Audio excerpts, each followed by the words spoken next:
네, 조금 전 JB타임즈에서 안철수 의원 관련 뉴스를 전해댔는데요. 자, 그 주인공 안철수 국민의힘 의원을 전화로 만나보겠습니다. 나와 계시죠? 네, 안녕하셨습니까? 네, 안녕하세요, 의원님.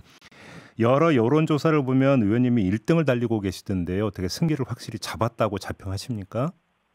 저는 거기 일희일비하지 않습니다. 사실 여론조사로 그 후보를 뽑는 게 아니지 않습니까? 네네. 저는 마지막 순간까지 최선 다해서 제가 어떤 사람이고 어떤 생각을 가지고 있고 어떻게 내년 총선에서 이길 수 있는지 그걸 한 분이라도 더 만나서 설득할 계획입니다. 네, 모범 답안을 말씀해 주시고 계십니다.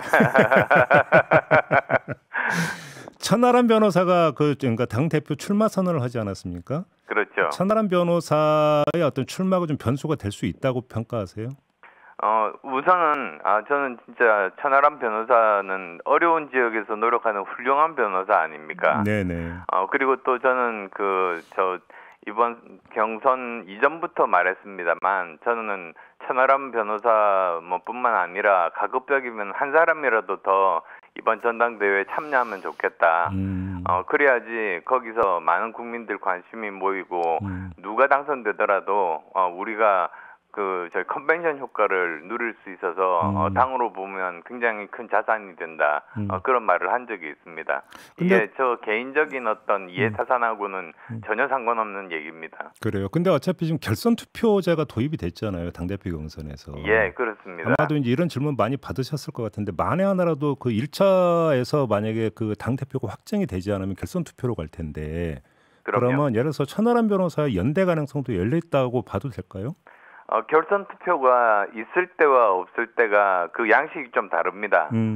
그러니까 결선 투표가 없을 때는 그 전에 이제 여러 가지 연대 움직임들이 벌어질 수 있죠. 네. 그런데 결선 투표가 있으면 일단은 1차에서는 최선을 다해서 자기의 지지자를 모으는 노력을 하고 그렇겠죠. 그 다음에 1등, 2등이 정해지면 그렇죠. 이제 나머지 후보들에 대해서 1등, 2등 후보들이 열심히 연대 노력들을 하게 되는 그런 모습들이 아마 보일 겁니다. 그렇겠죠. 그럼 그러니까 1차 경선 이후에 이제 뭔가 2차로 넘어가는 단계에서 얼마든지 연대는 이야기 될 수 있다라는 뜻으로 해석이 가능하겠네요. 의원님 말씀은. 네, 보통 그런 방식으로 진행됩니다. 알겠습니다. 경선 캠프 이름이 170V잖아요. 예, 의원님이 당 대표가 되면 내년 총선에서 170석 승리를 확실하게 그러니까 담보하겠다 이런 뜻인 거죠? 네, 그렇습니다. 사실 제가 지금까지 수도권에서 3선인데요. 네. 저 이렇게 보시면 아시겠습니다만 3번 모두 다 최소 20에서 30% 이겼습니다. 그리고 또 3번 다 50%를 넘게 이겼습니다. 예. 그 말은 무슨 말이냐면 이제 주로 수도권에서 중도라든지 2030의 고정표가 저한테 있다는 이야기거든요. 근데 지난번 총선을 제가 한번 분석을 해보니까 예. 사실 수도권 121석 중에서 17석 참패를 했는데요. 예. 15% 이하로 패한 곳이 무려 50곳이 넘습니다.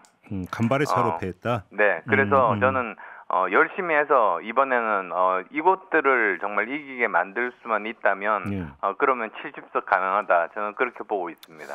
알겠습니다.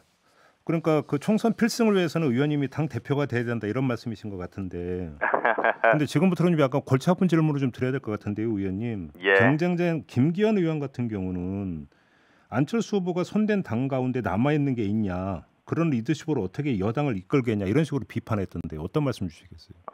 저는 3당을 주로 했었죠. 예. 예, 그래서 3당으로 나름대로 열심히 노력을 했습니다만 워낙에 우리나라 그 선거 제도 자체가 양당제에 극도로 유리한 그런 제도 아닙니까? 네. 그래서 물론 제 역량이 모자랐습니다. 그래서 양당제 하에서 더 좋은 선택을 하자. 그게 제 생각이었었습니다. 3당 대표로 그러니까 총선을 이끄는 거와 양당 체제에서 총선을 이끄는 것은 완전히 다르다 이런 말씀이시네요. 네, 그렇습니다. 알겠습니다. 그 대통령실의 지금 반응에 대한 의원님의 입장이 궁금한데요. 예. 윤핵관 표현과 관련해서 국정 운영의 방해꾼이자 적이다 이런 표현까지 썼다라는 건데 어떻게 받아들이세요? 사실 제가 전혀 그런 의도가 없었습니다. 예, 예. 그리고 또 사실은 그렇게 생각하실 줄도 사실은 제가 몰랐었죠. 근데 그렇게 오해의 소지가 있다고 하셔가지고 예. 그런 말씀들은 드리지 않기로 했거든요. 사실 그 말씀 나오기 전에 그날 아침 일요일입니다. 일요일 아침 7시 30분에 그 KBS 일요 진단이라는 프로에서도 그 말이 나와가지고 이미 그때 제가 그런 말 쓰지 않겠다고 말씀을 드린 바가 있습니다. 그래요? 근데 사실 윤핵관이라는 단어가 최근에 나온 뭐 신조어도 아니지 않습니까? 꽤 된 거잖아요. 이 표현은. 근데 거기에 대해서 여러 가지 또 사실 말씀하신 대로 부정적인 그런 어감들이 있어서 저도 쓰지 않기로 했습니다. 그럼 앞으로 윤핵관이라는 표현을 안 쓰겠다? 안 쓸 겁니다. 그래요? 근데 아무튼 그 대통령이 참모들한테 이런 그 이야기를 했다고 하는데 이게 이제 모든 언론은 의원님을 겨냥한 발언으로 해석을 하던데 어떻게 받아들이세요? 네, 저는 뭐 그런 면도 있을 수도 있지만 또 그렇지 않을 수도 있다고 봅니다. 사실은 보면 제가 이번에 그 비대위에 요청한 것 중에 하나가 대통령실에서 정식으로 누가 이런 말을 했다는 그런 것보다는 오히려 고위 관계자 익명 보도 이런 경우가 많았거든요. 맞아요. 그래서 그거는 굉장히 부정확할 수 있고 잘못된 보도일 수도 있으니까 거기에 대해서는 자제해 주시면 좋겠다. 그렇게 선관위에 제가 요청을 했습니다. 그래서 앞으로 아마 뭐 그렇게 익명으로 그런 이야기가 나오지는 않지 않을까 생각합니다.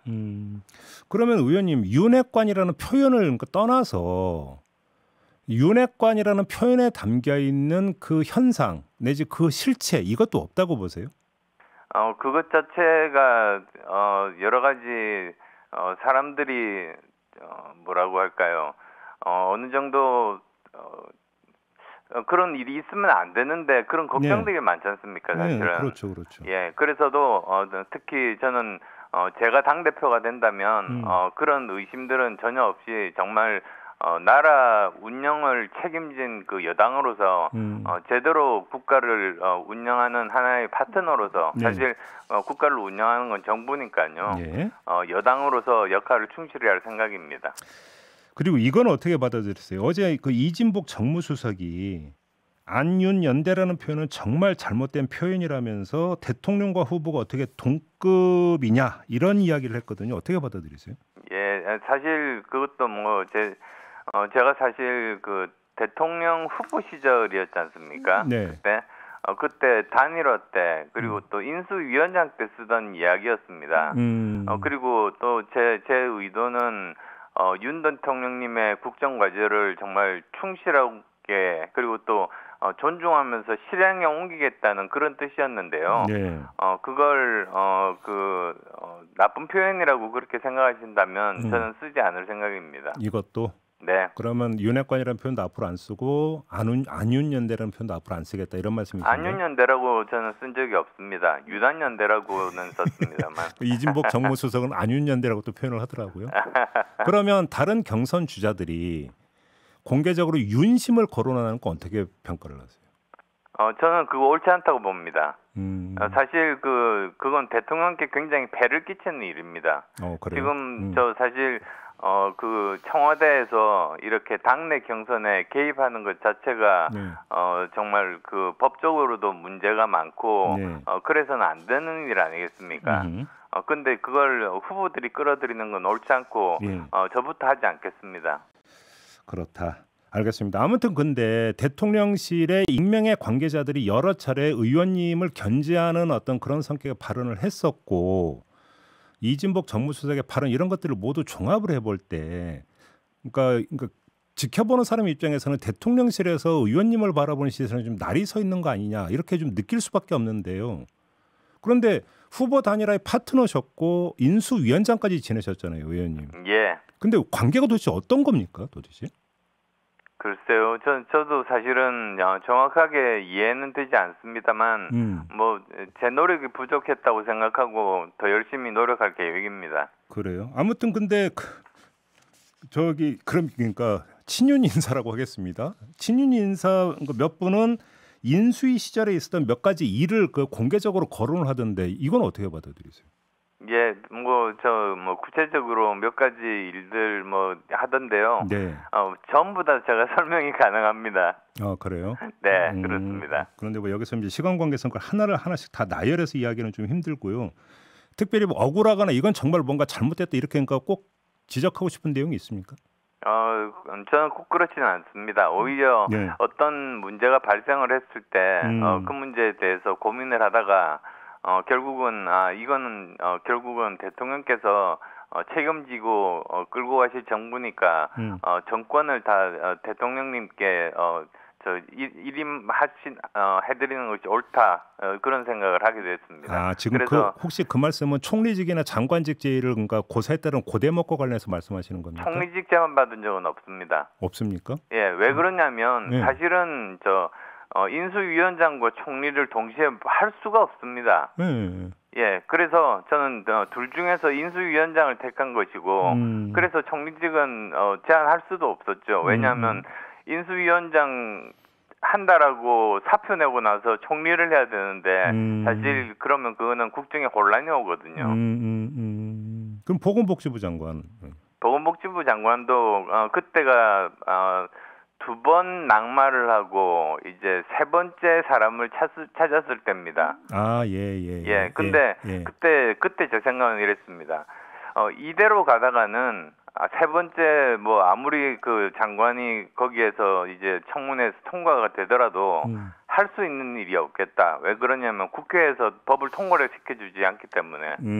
그래서 결국은 이 정부에서 가장 중요한 것은 어느 한 파트에서의 일을 그냥 하는 것이 아니라 내년 총선에서 이기는 게 가장 중요하겠다. 예.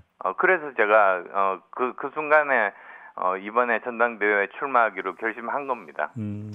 그래요. 아무튼 근데 이런 이야기를 전하는 인사들은 윤석열 대통령이 실망을 했다 이런 표현을 쓰는데 이건 어떻게 받아들이세요? 만약 실망하셨다면 그건 제가 충분히 제 의사를 반영을 그렇게 전달을 제대로 잘 못했다고 생각하고요. 오해다. 그러니까. 예, 앞으로 여러 가지 소통할 기회가 있을 때 제대로 소통하도록 하겠습니다. 알겠습니다. 그 심평 변호사 있잖아요. 예. 이 심평 변호사가 이제 어떤 주장을 했냐면 안철수 후보가 당선될 경우 윤석열 대통령은 국민의힘을 탈당하고 정계 개편을 통한 신당 창당을 할 수밖에 없는 상황에 내몰릴 것이다. 이런 취지의 주장을 했는데 어떻게 받아들이세요? 우선 그렇게 말씀드릴게요. 그게 이제 심평 변호사 개인의 의견이라고 또 그러셨으니까요. 사실은 심평 변호사께서 밝힐 일이라고 생각합니다. 네. 예. 그러니까 본인이 그러면 그 근거를 밝혀야 된다 이런 말씀이신가요? 네, 그렇습니다. 근데 거의 모든 언론은 심평 변호사를 이제 묘사하면서 윤석열 대통령의 멘토, 그래서 여기에 윤석열 대통령의 그러니까 생각이 담긴 거 아니야 이런 식으로 해석을 하던데 억지기라고 보십니까? 저는 그렇다고 생각하지 않습니다. 오히려 그것보다는 지금 현재 김기현 전 원내대표의 후원회장 아닙니까? 예, 그렇습니다. 네, 그러니까 오히려 가깝다면 지금 현재로 봐서는 그쪽이 더 가깝죠. 그러니까 경쟁 관계에 있는 김기현 그 후보에게 유리하기 위해서 심평 변호사가 이 말을 하고 있다 이런 걸로 지금 해석을 하시는 겁니까, 의원님? 유불리를 생각해서 그 말을 했는지는 저는 잘 판단은 서지 않습니다. 아무튼 이게 실현될 수 없는 이야기다 이런 말씀이신가요? 네, 그렇습니다. 근데 좀 그 일각에서는 만약에 의원님이 당 대표가 된다면 또 이제 그 대권을 노리고 있기 때문에 이른바 자기 정치를 하지 않겠느냐 이런 우려를 표하는 의원들도 있던데 어떤 말씀 주시겠습니까? 우리가 그렇게 한가하지 않습니다. 오히려 사실 내년에 총선에서 지면은 대선은 없습니다. 네네. 그래서 우리가 할 수 있는 모든 자원들을 다 가용한 자원들을 써서 내년 총선에서 반드시 일당이 되어야지만이 이 윤석열 정부에서 일을 제대로 할 수가 있지 않습니까? 예. 그리고 또 그 대통령 임기 초반에 아무리 그 당 대표가 승리를 한다고 해도 그 사람이 자동으로 그렇게 대선 후보가 되는 일이 없습니다. 임기 2년차 때 레임덕에 빠지는 대통령이 세상에 어디 있습니까? 네. 그러니까 앞으로 그 이후로 3년간 그 이긴 그런 당 대표라고 할지라도 자기가 여러 가지 상황에 대해서 잘 대처해서 자기가 대선 후보감이라는 걸 증명을 해야 하지 겨우 이제 대선 후보 군에 올라설 수 있는 거죠. 그러면 그 총선 승리를 하기 위해서는 수도권에서 승리를 해야 되고 수도권에서 승리하기 위해서는 의원님이 반드시 당 대표가 돼야 된다. 혹시 이런 말씀이신가요? 저는 그렇게 생각합니다. 왜냐하면 예. 저는 일단은 수도권 후보 아닙니까? 예. 그러니까 영남에 기반을 둔 저는 뭐 부산이 고향이고 영주가 뿌리니까요. 네. 그래서 저 영남에 뿌리를 둔 수도권 3선 후보니까 수도권 민심과 그리고 수도권 선거 경험이 누구보다도 많습니다. 그다음 또 두 번째로는 수도층에 많은 중도층과 2030에 가장 소구력이 있습니다. 네. 얼마 전에 갤럽에서 여러 그 이번에 그 후보들 그 선호도를 보면 2030 선호도가 이번 그 당대표 후보 중에 제일 높습니다. 그런 것들을 보면 이제 제가 적임자라고 그렇게 생각합니다. 알겠습니다. 요거 하나 더 여쭤볼게요. 지금 그 캠프 선대위원장을 맡고 있는 분이 김영우 전 의원이시잖아요. 그렇습니다. 근데 윤석열 대통령이 김영우 전 의원이 맡고 있던 국민통합위원회를 해촉을 했거든요. 예. 그게 뭐냐면 공정성에 좀 위반된다 이런 식으로 해촉을 했는데 어떻게 받아들이세요? 예, 그래서 오히려 저는 그런 공직과 이 선대위를 함께 하는 것보다 오히려 선대위에 훨씬 더 집중하는 것이 더 낫다고 생각합니다. 근데 이게 지금 그 국민통합위원으로서 공정한 어떤 그 태도를 보여야 되는 거가 선대위원장을 맡는 게 이게 충돌하는 건가요? 근데 뭐 어쨌든 그 또 청와대에서 그렇게 판단하시니까요. 예. 그리고 또 김영우 의원 본인을 위해서도 여기에 집중하는 것이 사실은 훨씬 더 일을 많이 할 수 있어서 더 좋습니다. 김영우 의원도 뭐 큰 불만은 없었던 겁니까 그러면? 네, 그렇습니다. 의원님께서 최근에 대통령, 당대표, 원내대표가 모두 법조인인 정당에 무슨 희망이 있는가 이런 취지의 말씀을 하셨죠. 제가 그렇게까지 부정적으로 이야기하지는 않았습니다. 어떤 취지로 하신 말씀이세요? 사실 지금이 과학기술 패권 전쟁 시대입니다. 네. 아시다시피 미국과 중국이 과학기술 패권을 가진 자가 세계를 지배한다 이렇게 지금 싸우고 있지 않습니까? 네네. 그래서 예전에는 과학기술이 먹고 사는 문제였는데 이젠 죽고 사는 문제입니다. 예. 좋은 예가 사실은 대만의 TSMC거든요. 만약에 대만의 TSMC가 없었다면은 중국이 대만을 침공할 때 과연 미국이 대만을 보호할 수 있었을까? 그건 좀 의문인데요. 지금은 절대로 양보할 수가 없는 겁니다. 그러니까 즉 이제는 과학기술이 경제이자 동맹이자 안보인 정말 최상의 조합이거든요. 그래서 법조인 대통령과 과학기술인 당대표가 이렇게 조합을 한다면은 이거는 뭐 다른 나라뿐만 아니라 민주당에서는 흉내도 내지 못하는 그런 조합입니다. 그래서 이러한 조합을 가지면 우리나라 경쟁력도 올라가고 저는 내년 총선 승리도 보장된다고 그렇게 봅니다. 알겠습니다. 김기현 의원이 나경원 전 의원 찾아간 적이 있잖아요. 예. 어떻게 지켜보셨어요 그 장면? 우선 뭐 나경원 의원 우리 당 훌륭한 자산이시고 내년 총선에서 큰 역할을 하시게 될 거죠. 그리고 또 저도 연락을 드린 바가 있습니다만 시간을 좀 달라 그런 답을 받았습니다. 예. 그래서 저는 기다리고 있는 그런 상황이죠. 나경원 전 의원님께 시간을 달라고 했어요? 네, 저한테 그렇게 말씀하셨습니다. 그러면 좀 숙고 끝에 예를 들어서 특정 후보를 좀 지지하거나 지원할 수도 있다는 뜻으로 해석이 가능하겠네요. 그러면? 일단은 뭐 이번 선거에서는 누구도 돕지 않겠다는 말은 공식적으로 하신 바가 있습니다. 예, 맞아요. 그래서 드리는 질문입니다. 근데 그렇습니다. 시간을 달라라는 어떤 그 발언의 맥락은 그 이전에 그 발언과는 좀 맥락이 다른 얘기 아닌가요? 그렇지 않습니다. 오히려 서로 이야기를 나누기 위해서 어느 정도 자기 생각이 정리하고 마음도 좀 추스린 다음에 만나서 이야기하자. 저는 그런 뜻으로 받아들였습니다. 그래요. 알겠습니다. 자, 이제 마무리 삼아서 이 질문으로 그러니까 그 마지막 질문을 드리겠습니다. 당 대표가 될 거라고 확신하십니까, 의원님? 네, 저는 확신합니다. 그래요. 많은 당심이 의원님으로 지금 향하고 있다 이렇게 지금 읽고 계시는 겁니까? 그러니까 내년에 그 당 대표의 기준은 단 하나입니다.